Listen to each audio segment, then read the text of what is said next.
This is chapter number 4, and in this chapter, we are going to learn about motion in a plane. Now, still, we have learned motion in a straight line, in which we have learned something physical quantities like displacement, velocity, acceleration, position. So, every time, whenever we are learning about motion, the position of a body gets changed from one place to another.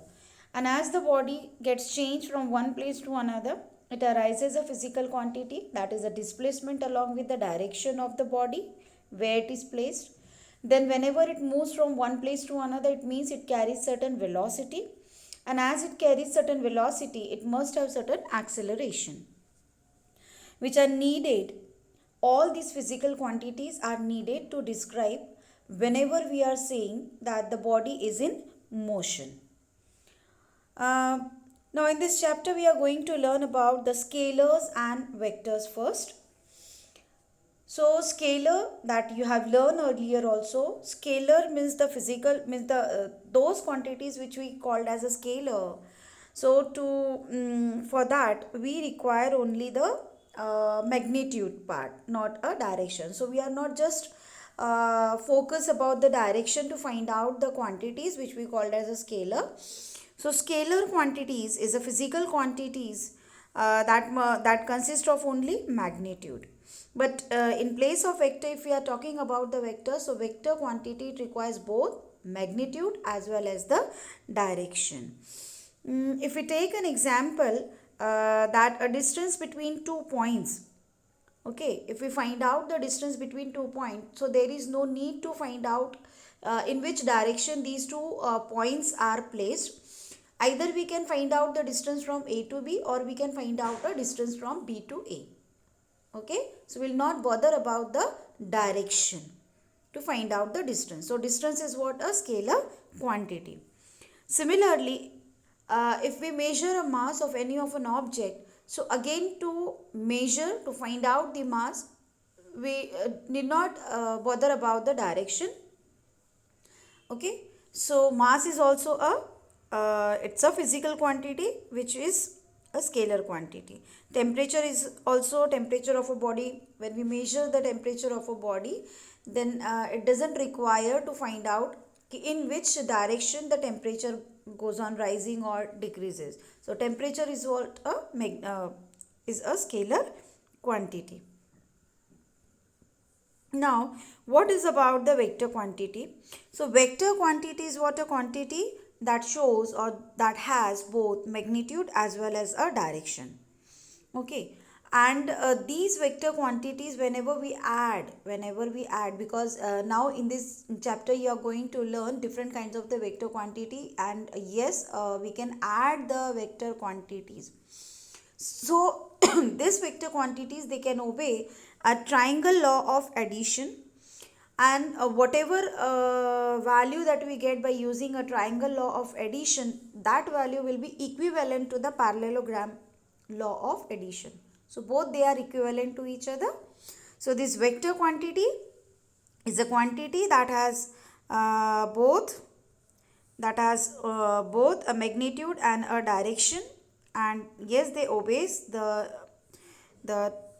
triangle law of addition, and the value is equivalent to the parallelogram law of addition.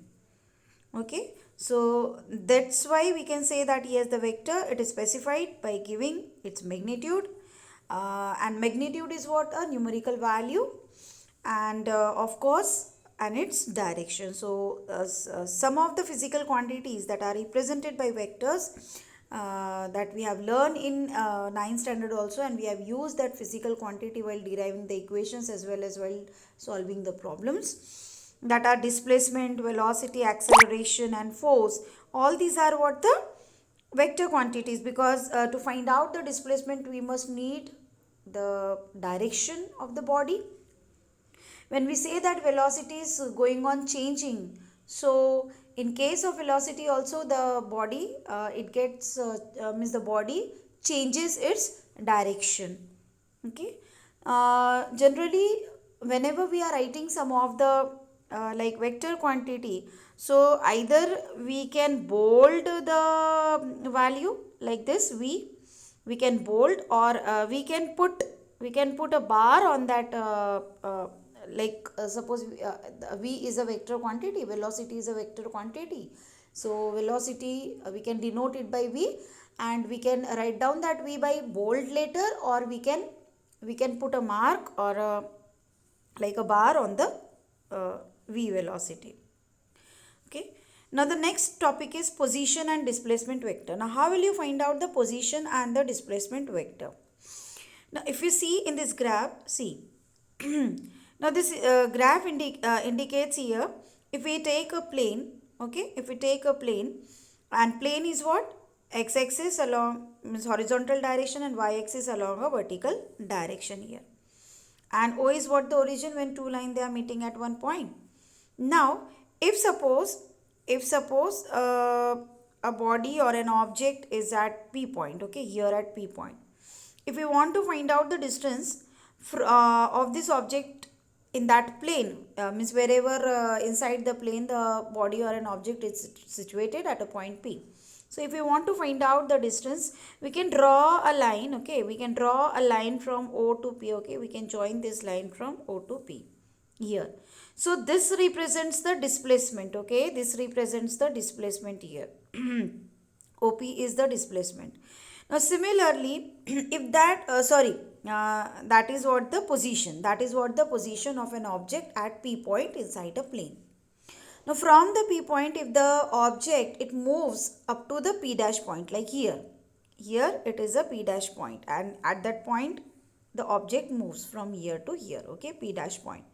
Now what happened is, if we want to find out now from the origin what is the, where is the position of an object, so we can draw a line from O to P dash, okay, from O to P dash. So OP dash is what? The position of an object when it moves from P to P dash. But what is the displacement? What is the displacement? Yani, from which place to which place the body get displaced? So that displacement we can define by joining a line from point P to P dash. So here P to P dash means PP dash, it will indicate the displacement, and that's why it is said to be a displacement vector. That's why we can said it is called as a displacement vector here. Okay, this is what PP dash is, the displacement vector. Okay, now similarly in the next diagram here, see, the initial position of the particle or an object is at P point, but now from the P point it is gets shifted to the Q point, okay, get shifted to the Q point here. So what is the displacement? The displacement is from P to Q. The displacement of the object is from P to Q. Now here, why we are learning this graph? To show that whatever displacement the particle or an object has been traveled in between these 2 points, like from P to Q, this displacement, that is nothing but the magnitude of the displacement, okay, that is nothing but the magnitude of the displacement. So this displacement, either it is equal to the actual path or it is less than the actual path, means either the displacement it is equal to the distance traveled by that particle, or it is less than the distance traveled by that particle. Now see here, this line PQ is nothing but the displacement. So if anybody wants to go from P to Q, the object, it will move like a curve path also, like P to A, then A to B, then B to C, and C to Q. Or they can choose a path like P to D and D to Q. Okay. In this case, what is the actual path? What is the actual distance traveled by that body or a particle? The actual distance traveled or the path length traveled by that body is P, B, C, Q. And if you see the length, actual length traveled is what? More as compared to the displacement. So it concludes that the magnitude of the displacement PQ is either less than or it is equal to the path length of an object. Okay, it is less than or it is equal to the path length of an object between the 2 points. That means displacement, it may be equal to distance, or displacement it may be less than the distance, but it is not more than the distance. Now what do you mean by equality of vectors? When we say that two vectors are equal, if suppose we have taken two vectors A and B, and if you want to see that two vectors they are equal or not, what we'll do here, see here a diagram. Now there are two parallel vectors here, one is OP and one is QS, okay, that means A vector and B vector. If we bring the tail, now here tail and a head is there, tail of A vector is O and head is P, tail of B vector is Q and head is S. Now if you just coincide this O and Q on each other, okay, if you just coincide this O and Q, then what will happen, just like the tail is coinciding on each other, the heads P and S also coincide with each other. It looks like both they are overlapping, both the vectors they are overlapping on each other. Then we say that yes, two vectors A and B they are same, that means equal. So we can write down it as, how will you write down? We'll write down it as A is equals to what? B, right? In the next case, if we see in this diagram, see in the B diagram, if we bring this O dash and Q dash towards each other and they coincide with each other, still both the tail will coincide but the heads will not like coincide, P dash and S dash. So it indicates that the direction, if you see the arrows here, see here the arrows, see the arrows, they are in the different direction. Even though these two coincide with each other, but what happened, the heads will like directed in different direction, there will be gap between two vectors. Okay, there will be gap between these two vectors, so we can't say that these two vector in B they are same. Then the A not equals to B, A not equals to B.